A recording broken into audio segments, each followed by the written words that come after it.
कहानी का प्लॉट। अब हम लोग दूसरी वीडियो में आ चुके हैं कहानी के प्लॉट चैप्टर को लेकर।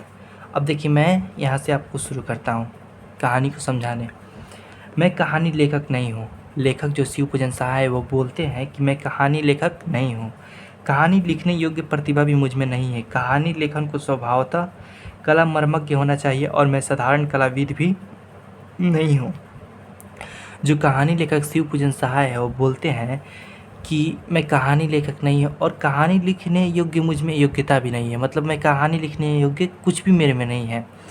जो कहानी के लेखक हैं वो मानते हैं कि जो कहानी है वो कला मर्मज्ञ कला और उसमें बहुत सारे गुणों को लेकर लिखा जाता है, लेकिन उनमें साधारण कलाविद भी नहीं है। ये कौन मानते हैं? लेखक शिव पूजन शाह। किंतु कुशल कहानी लेखकों के लिए एक प्लॉट पा गया हूँ। मतलब उन्होंने एक ढांचा तैयार कर लिया। जब हम लोग घर को बनाते हैं तो हम लोग क्या करते हैं, पहले नक्शे को तैयार करते हैं और नक्शे को तैयार करने के बाद उस पर काम करते हैं। उसी प्रकार इन्होंने जो कहानी का प्लॉट लिखा है उसको लिखने के लिए उन्होंने एक तरकीब सोच लिया है, एक प्लॉट पा गए हैं कि मैं इस पर कहानी लिख सकता हूँ। तो आशा है इस प्लॉट पर वे अपनी भड़कीली इमारत खड़ी कर लेंगे। मतलब कि जो उनको जगह है, जो स्थान उन्होंने प्राप्त किया है, जो उन्होंने प्लॉट पाया है, उस पर चाहते हैं कि जानते हैं कि मैं उस पर क्या कर सकता हूँ, अपना इमारत खड़ा कर सकता हूँ। अब देखिए आगे।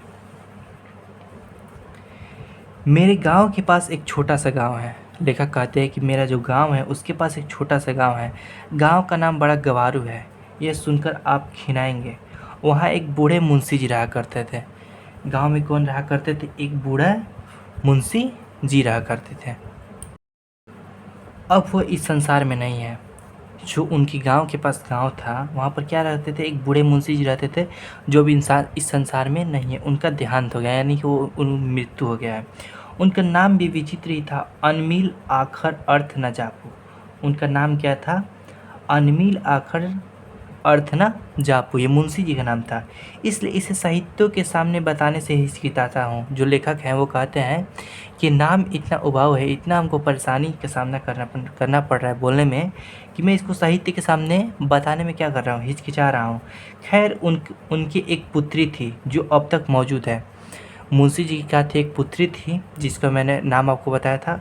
उसका नाम जाने दीजिए, मैं उसका नाम नहीं रखता हूँ। लेखक बोलते हैं कि उसका नाम मैं इस पाठ में जिक्र नहीं करता हूँ। सुनकर क्या कीजिएगा, मैं बताऊंगा भी नहीं। हाँ, चूँकि उसके संबंध की बातें बताने में कुछ सहूलियत होगी, इसलिए उसका एक कल्पित नाम रख लेता ज़रूरी है। लेखक कहते हैं कि जो उनकी बेटी है उसका मैं नाम इस पाठ में जिक्र नहीं करना चाहता, लेकिन उसके बारे में कुछ हमको जिक्र करना है, उसके बारे में कुछ बताना है, जिसके कारण एक उसका कल्पित नाम यानी कि काल्पनिक नाम रख लेते हैं। मतलब कुछ भी। तो मान लीजिए उसका नाम भगजुगनी है। लेखक ने उसका नाम क्या रख दिया? भगजुगनी। देहांत की घटना है, देहात की घटना है, इसलिए देहाती नाम ही अच्छा होगा। खैर बढ़िए। जो भगजुगनी नाम है वो एक देहाती है, मतलब गांव की एक लड़की जैसा नाम है। तो आइए हम आगे कहानी में पढ़ते हैं। मुंशी जी के बड़े भाई पुलिस दरोगा थे। और आपसे कोई पूछे, अगर आपसे एग्ज़ाम में, कि मुंशी जी के जो बड़े भाई थे वो क्या थे, तो पुलिस दरोगा थे। उस ज़माने में जबकि अंग्रेजी जानने वाले की संख्या उतनी ही थी जितनी आज धर्मशास्त्रों के मर्म जानने वाले की है। उस समय देखिए, उस समय शिक्षा का अभाव होता था। तो उस समय जो अंग्रेज़ी बोलने वाले थे, अंग्रेज़ी बोलने वाले जो व्यक्तियों की संख्या होती थी वो बहुत ही कम हुआ करती थी, जिसके कारण उस समय ज़माने में कुछ गिने चुने लोग ही जो थे वो अंग्रेज़ी को बोल पाते थे। और आज जैसे हम धर्मशास्त्र पढ़ते हैं, उसके मर्म के बारे में जानने का अध्ययन करते हैं, उसी प्रकार पहले थी हम लोग के ज़माने में अंग्रेज़ी बोलने वालों की संख्या। इसलिए उर्दूदार लोग ही ऊंचे ऊंचे ओहदे पर जा पाते थे। अगर जिसको अंग्रेज़ी आता था वही क्या कर पाते थे? ऊंचे ऊंचे पदों पर जा पाते थे।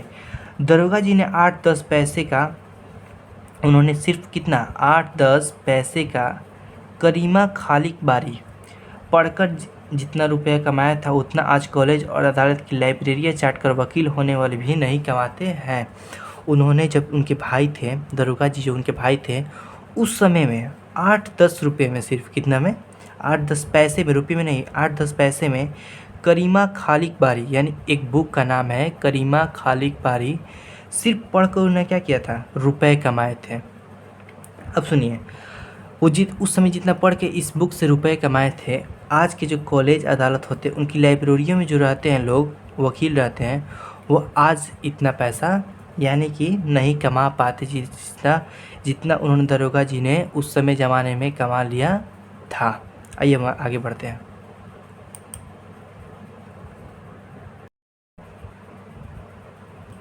अब देखिए आगे बोल रहा है कि लेकिन दरोगा जी ने जो कुछ कमाया अपनी ज़िंदगी में ही फूँक ताप डाला। उनके मरने के बाद सिर्फ उनकी एक घोड़ी बची थी, जो थी तो महज 7 रुपए की। जो दरोगा जी अपने जीवन में जितना भी पढ़ लिख कर कमाए थे वो क्या किए, अपने नाचने खाने गाने बजाने में सब क्या कर दिए, गवा दिए, पैसे को फूँक डाले। लेकिन उनकी एक घोड़ी थी, एक घोड़ी थी जो कितने रुपए की थी, 7 रुपए की, मगर कान काटती थी तुर्की घोड़ों की, कमबख्त बारूद की पुड़िया थी। मतलब कि जो उनकी घोड़ी थी वो बड़े बड़े घोड़ियों से बहुत ही तेज़ी से दौड़ती थी, इसलिए कहा गया बारूद की पुड़िया की तरह। मतलब कि बहुत ही तेज़ी के साथ बड़े बड़े अंग्रेज अफसर उस पर दांत गड़ाए रह गए, मगर दरोगा जी ने सबको निबुआ नोन चटा दिया। निबुआ नोन चटाना एक मुहावरा है कि मतलब किसी को वो अपने घोड़ी बेचना नहीं चाहते थे, देना नहीं चाहते थे, उस पर बहुत सारे अंग्रेज़ जो थे वो उस पर क्या किए थे, नज़र गड़ाए बैठे थे। अब देखिए, इसी घोड़ी की बदौलत उनकी तरक्की रुक गई थी, लेकिन आखिरी दम तक वे अफसरों के घपले में ना आए। हर तरह से काबिल, मेहनती, ईमानदार, चालाक, दिलेर और मुस्तैद आदमी होते हुए भी दरोगा के दरोगा ही रह गए, सिर्फ घोड़ी की मोहब्बत से। उस पर घोड़ी जो थी, उन पर बहुत सारे लोगों ने क्या किया था, अपने अफसर ने नज़र गड़ाए बैठा था और उसको घपले करना चाहते थे, उसको हड़पना चाहते थे। लेकिन जो दरोगा जी थे वो घोड़ी के प्रति अपनी काबिल, मेहनती, ईमानदार और चालाक दिलेर होने के कारण उन्होंने अपनी घोड़ी प्रेम के कारण उसको घोड़ी को नहीं बेचा, ठीक है। किंतु घोड़ी ने भी उनकी इस मोहब्बत का अच्छा नतीजा दिया। मतलब कि जो दरोगा जी थे अपनी घोड़ी से मोहब्बत करते थे, घोड़ी भी उनसे क्या करती थी, मोहब्बत करती थी। उनके मरने के बाद खूब धूमधाम से उनका श्राद्ध करा दिया।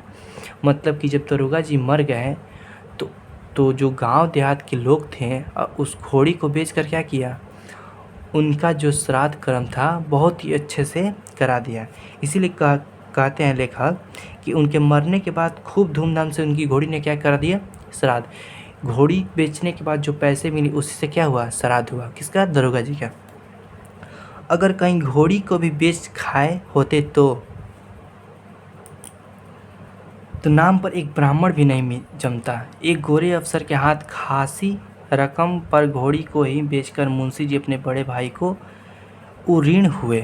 मतलब कि जो कह रहे हैं लेखक कि अगर उनके पास एक घोड़ी ना होती तो उनका श्राद्ध कर्म करने के लिए एक पैसा भी ना बचता। इसलिए एक गोरे अफसर को उनके जो पिताजी थे मुंशी जी, उसको बेचकर ऋण मुक्त हो गए। मतलब कि जो ऋण लिए थे और जिनका श्राद्ध कर्म था उससे क्या हो गए, वो मुक्त हो गए। दरोगा जी के ज़माने में मुंशी जी ने भी खूब घी के दिए जलाते थे। जब दरोगा जी कमाते थे तो जो उनके भाई थे, सॉरी मुंशी जी उनके भाई थे, क्या थे, मुंशी जी उनके भाई थे, उन्होंने खूब उनके पैसे पर खूब मौज मस्ती किया, आराम किया। गांजे में बढ़िया से बढ़िया इत्र मल कर पीते थे, चिलम कभी ठंडी नहीं होने पाती थी। मतलब कि वो इतना पैसा खर्च करते थे कि गांजे में बढ़िया से बढ़िया जो चिलम होता है, इत्र होता है, सेंट होता है, उसको मल कर क्या करते थे, पीते थे। और जो चिलम थी वो दिन भर उनका क्या, दिन भर रात भर ठंडी नहीं होती थी, यानी गर्म रहती थी, हमेशा पीते रहते थे। 1 जून 32 बटेर और 14 चपातियाँ उड़ा जाते हैं, यानी एक दिन में वो 32 बटेर और 14 चपातियाँ क्या करते थे, खा जाते थे। नथनी उतारने में दरोगा जी के भी बड़े भैया थे। हर साल एक नया जलसा हुआ ही करता था। लेखक कहते हैं कि जो उनके दरोगा जी थे, भाई, बड़े भाई, उनका जो एक था अलग ही रौब था, अलग ही जलसा हुआ करता था। वो हर साल क्या करते थे, नाच पार्टी करते थे, अपने पैसे को उसमें उड़ाते थे और नथनी को उतारते थे, जिसके कारण उनका एक गांव में अलग ही क्या बन गया था, व्यवहार बन गया था, ठीक है। अब हम आगे पढ़ेंगे तीसरे वीडियो में, तो मिलते हैं तीसरे वीडियो में। Thank you.